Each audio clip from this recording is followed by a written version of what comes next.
গরু মহিষের পাশাপাশি চট্টগ্রামের কর্ণফুলীর মজ্জারটেক কোরবানির পশুর হাটে এবারের চমক মরুভূমির জাহাজ খ্যাত উট। উটগুলো দেখতে ভিড় করছেন কৌতূহলী মানুষ। প্রতিটি উটের দাম হাঁকা হচ্ছে ৩৫ লাখ টাকা। বিক্রি না হলে উট তিনটি জবাই করে আশেপাশের মানুষকে খাওয়াবেন বলে ঘোষণা দিয়েছেন হাটের ইজারাদার। এ বিষয়ে আরও জানাতে চট্টগ্রাম থেকে যুক্ত হচ্ছেন সহকর্মী অনুপম শীল। অনুপম, চট্টগ্রামে পশুর হাটের খবর জানাবেন।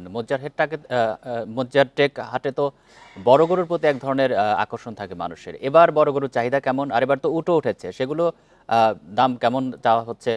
ক্রেতারাই বা দাম কেমন বলছেন জানাবেন। এই ঈদে জামা জুতো অ্যাক্সেসরিজের ডিসকাউন্ট। আমরা এখন আছি সাগরিকা হাটে এবং আমার পেছনেই দেখতে পাচ্ছেন যে আস্তে আস্তে মোটামুটি জমে উঠেছে এই কোরবানির পশুর হাট।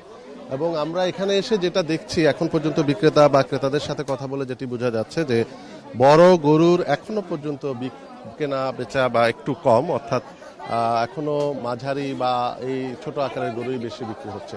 এবং সেই প্রেক্ষাপটে এখানে বিক্রেতারা যেটি বলছেন যে যারা মূলত একটু দামের বা দাম বেশি বা বড় গরু কিনেন, তারা এখনো মাঠে সক্রিয় না, তারা এখানে আসলে ওই অর্থে বাজারে আসেননি। তবে যেহেতু এই শহরে এই গরু যথাযথভাবে নিয়ে রাখা একটা বড় চ্যালেঞ্জ, কারণ বেশিরভাগ ক্ষেত্রেই বাড়ি ঘরে বা বাসাগুলোতে গরু রাখার ব্যবস্থাপনাটা একটু কম। সেই জন্য আসলে দেখা যাবে যে আজকের পর থেকে, অর্থাৎ বৃহস্পতিবার থেকে আসলে এই ধরনের বিক্রয় হতে পারে গরুগুলো, সেই বিষয়টি বলা হচ্ছে। এবং এক্ষেত্রে অন্যান্য বারও আমরা যে গল্পটি শুনি বা যে কথাগুলো শুনি, বিক্রেতা এবং ক্রেতার মধ্যে পারস্পরিক যে বসটা সেটি হয় এবং যথারীতি এবারও সেটি আছে। অর্থাৎ বিক্রেতারা বলছেন যে ক্রেতারা স্বভাবত একটু কম দাম বলছেন বড় ছোট সব গরুরই, আর ক্রেতারা বলছেন যে যথারীতি যে একটু গরুর এখনো পর্যন্ত দাম ছাড়ছে না ব্যাপারীরা।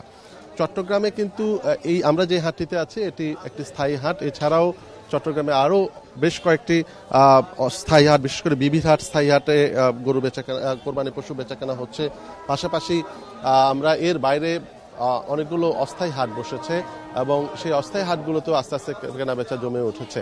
তবে এখনো আসলে মানে সবাই দেখছেন, অনেকেই বাজার ঘুরে ঘুরে দেখছেন, কিন্তু কেনার বিষয়টি হয়তো আগামীকাল থেকে শুরু হবে। এবং আমরা দেখছি যে শহরের বাইরের যে হাটগুলো আছে বিভিন্ন উপজেলাতে, সেখানে কিন্তু খুব জমজমাট বেচাকেনা চলছে।